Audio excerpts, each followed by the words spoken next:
Morning guys. Ito na nga pala yung kahapon na plinaskara natin. Tapos na. Ngayon namang araw kakantoan natin itong pinto na to. Access papunta sa tindahan. Tapos si tatay sa taas nanganganto rin yung bintana na yan. Ito yung gagawin natin ngayon. Naghahalo na sila. Okay, tara. Start na natin to. Explain ko nga lang pala kung paano ko nilayout itong kantuhan itong pinto. Kung paano ito nilalayout. Una yung gagawin, uhulugan nyo ito. Itong unang tansi nyo, hulugan nyo. Maglagay kayo ng hulog dyan, pababa dito. Ginawa ko, naglagay ako ng kahoy dito. Para dyan ko may pagtatalian ako. Tapos, lapat dito sa palitada. Dapat yun doon. So, straight yan. Naglagay ako muna ako ng pako dito. Tapos, sinulugan ko to. Kung saan yung tapat ng hulog, doon, sa baba, guhitan nyo. Tapos, i-fix nyo na ito, itali nyo na itong tansi nyo, yung nylon string. Yan. So, meron na kayong pinaka-base na patulado. Ito. Nasa hulog itong tali na to. Ako, ginagawa ko, dahil nasa hulog na yan, kung anong size ng pinto ko, susukatin ko na lang. Hindi ko na kailangan hulugan itong kabila. Kasi, ito na yung pinaka-reference natin. Susukatin ko lang dito yan. Dito.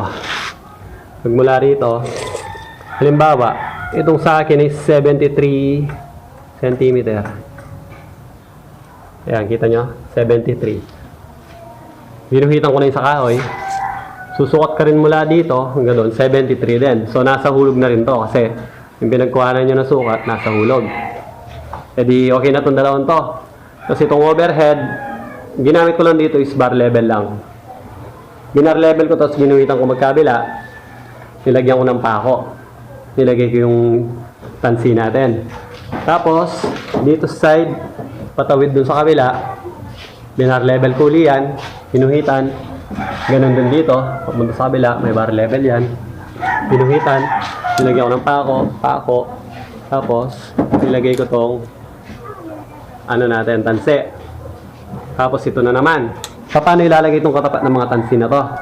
Yung ginagawa ko dyan, gumagamit ako ng eskwala. Para eskwalado siya rito sa pinaka loob natin. Eskwalado rin siya papunta doon sa labas.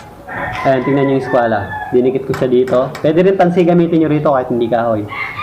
Ayan yung eskwala, nakadikit dito. Dito. Tapos paglabas doon, ginuhitan ko ng lapis doon sa kahoy. Ito nilagay ko. Nilagay ko ng pako.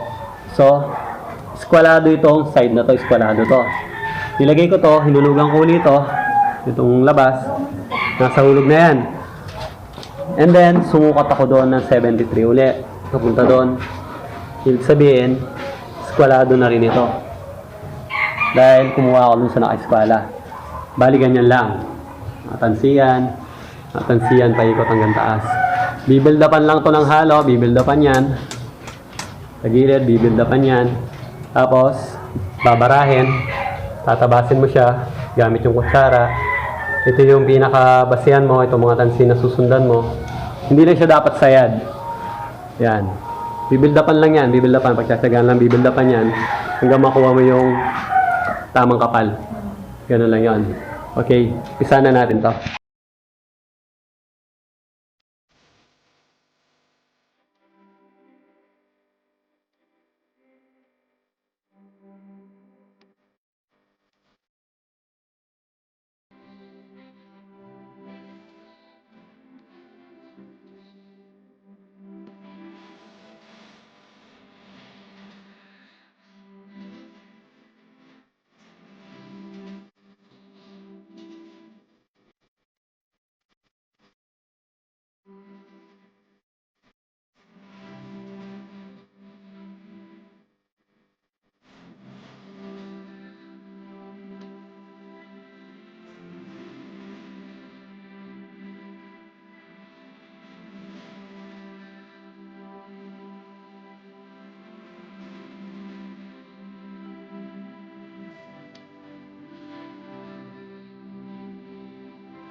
Bali, ganito nga pala yung itsura niya pagka nabindapan na.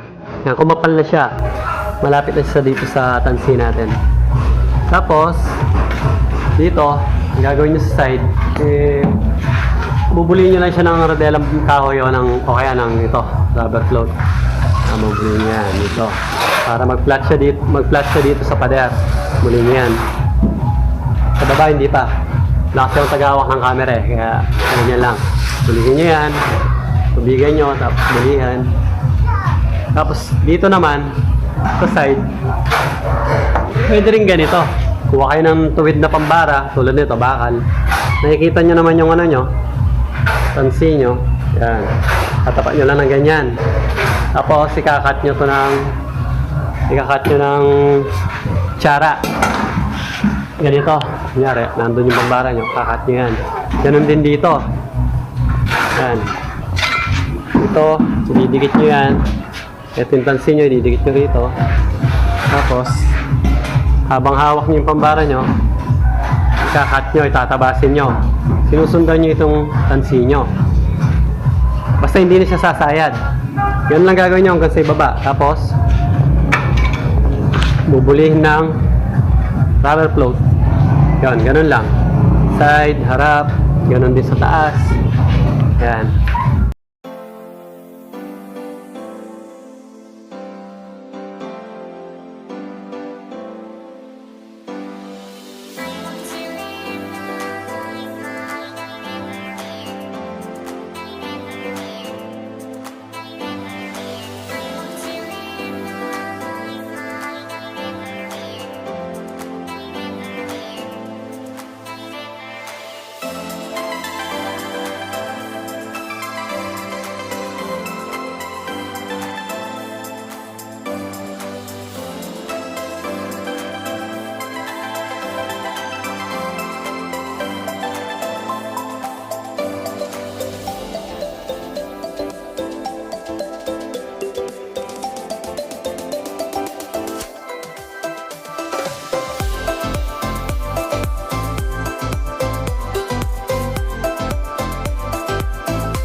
Kaya na nga pala yung kahapon na ginawa natin. Hindi ko na nakuhanan yung pagtatapos kasi umalis kami, kinuha namin yung phenolic board na gagamitin sa flooring kasi flooring na tayo ngayon.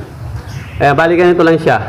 Yung naipakita ko naman kung paano tinabas ito, binuli.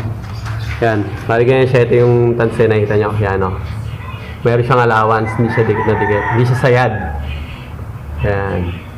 Tapos flat din siya dito sa dating palitada. Sa gilid ay ito. Taas. Yan. Yan, bali okay na siya.